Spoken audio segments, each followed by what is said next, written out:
The great heart of London beats again today with a gray, relentless noise. Millions of stories tangle and flow, but finding truth within them is like searching for a path in the fog. Eliot was a chronicler of that fog, a photojournalist. His lens captured the false smiles of glittering celebrities, the empty handshakes of politicians. The world within his frame was glamorous, but his soul was slowly drying up. He craved something else, something unfiltered, raw, a story he could reach out and touch, beyond the safe wall of his lens, something real. Then, one late night, Eliot was wandering through the endless static of the digital world. His scrolling finger suddenly stopped. An old, obscure online forum dedicated to forgotten local legends of Britain. Amidst the faded posts, a strange term appeared repeatedly. Pigman, a half-human, half-beast creature, said to be sighted deep within Cannock Chase. Most accounts were crude, dismissed as drunken tales or delusions, but a few testimonies shared, uncannily consistent, chilling details, an inhuman squealing that tore through the midnight forest, and an inexplicable, overwhelming terror that seized every witness. Eliot's heart began to pound. This smelled like the real story he'd been searching for. If only his lens could pierce the heart of this mystery. This could be it, the definitive shot that would make his name known to the world. A few days later, Eliot stood at the entrance to Cannock Chase. An old signpost was the only marker delineating civilization from the wild. Instead of London's noise, his ears were filled only with the sound of wind rustling through the foggy woods and the strange cries of unknown birds. During the day, he asked the locals about the Pigman in the small village pub nearby. What he received back was mostly scornful laughter or aged warnings like, "Don't be foolish, young man. The woods at night are no place for people." But Eliot's resolve remained unshaken. As dusk began to bleed the sky crimson, he adjusted his camera bag and stepped towards the heart of the forest, where fog coiled like snakes.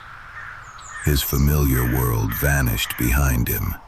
Now, he had entered an unknown territory, where shadows breathed, stopped in the night, fell without a sound. The fog thickened, coiling around the trees like a living entity, swallowing all the light in the world. The cold night air seeped into Eliot's collar. His only guides were the precarious beam of his flashlight and the click of his camera shutter. He searched the woods, looking for traces of it. Strange, twisted footprints in the mud. Deep, inexplicable gashes torn into tree bark. There were clues, but instead of answering questions, they only amplified his growing unease. Eliot realized he was no longer an observer here. He was prey. The entire forest felt like a giant eye, watching his every move. Instinctively, he lowered himself, silenced his steps. In the darkness, silence was the only shield. His sense of time had long since vanished. Only fog, trees, and a heart-stopping silence remained. The sound of Eliot crushing damp leaves underfoot was the only noise. That's when he saw it. His flashlight beam faintly illuminated the silhouette of a dilapidated old cabin.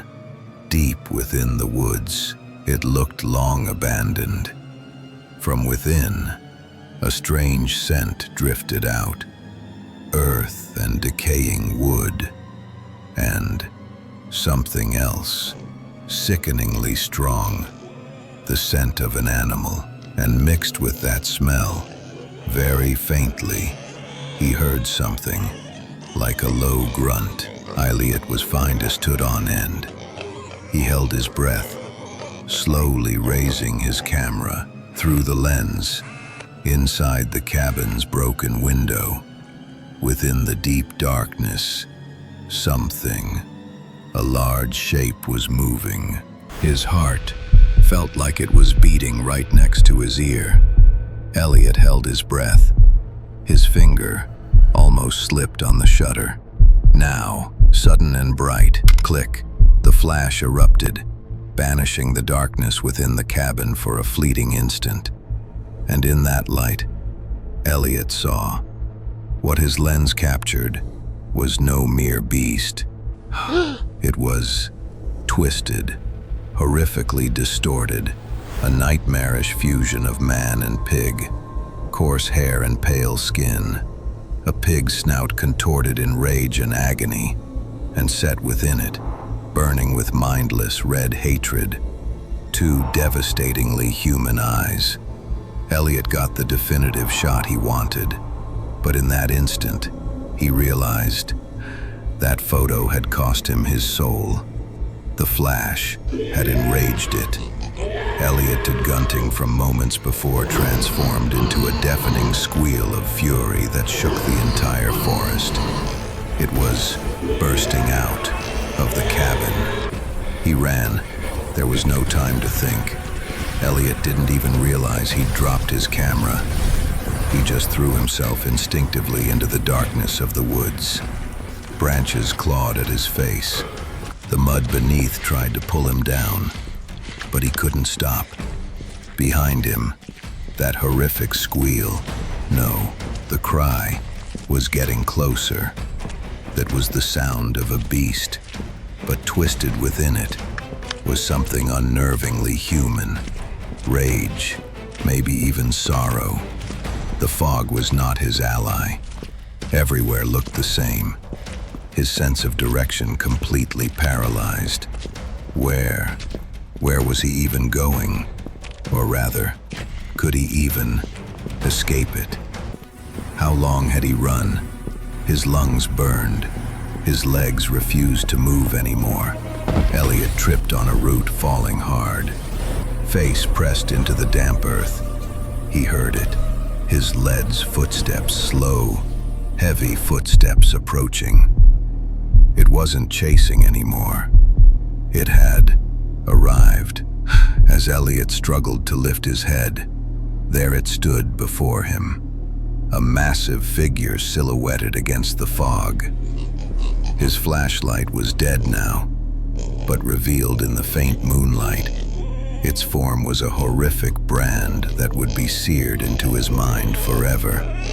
Coarse hair, the twisted snout, and set within it, his red human eyes filled with hatred. It said nothing. It just looked down at him. And in that silence, Elliot heard his own heart stop beating. How much time had passed? Elliot's consciousness was faint, like the fog itself. The cold, sticky sensation trickling down his neck, and, echoing in his ears, the creature's final cry was all that felt real. It wasn't just rage.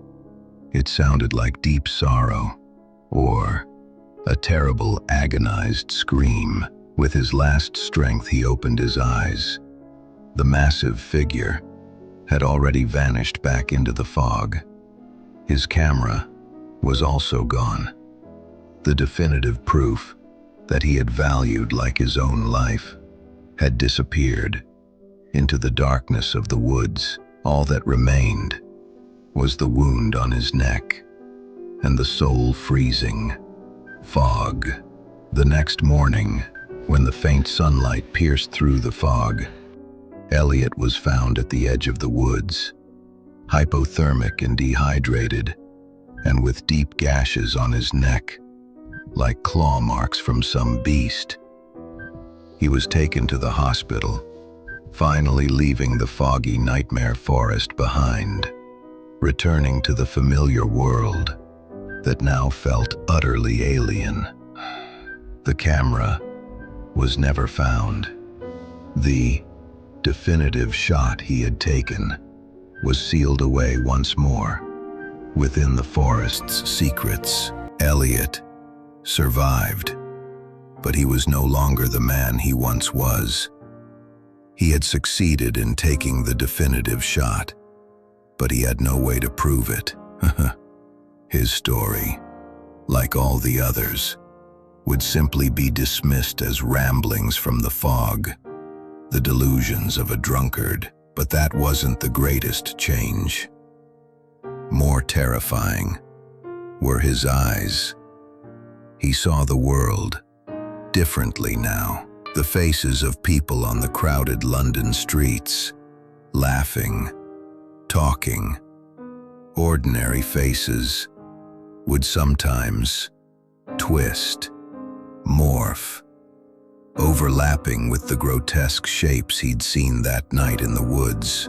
The ability to see the world objectively through his lens was lost forever. His eyes could now only reflect the horrific underside, hidden beneath the world's beautiful surface. His sanctuary was utterly destroyed. The record ends here.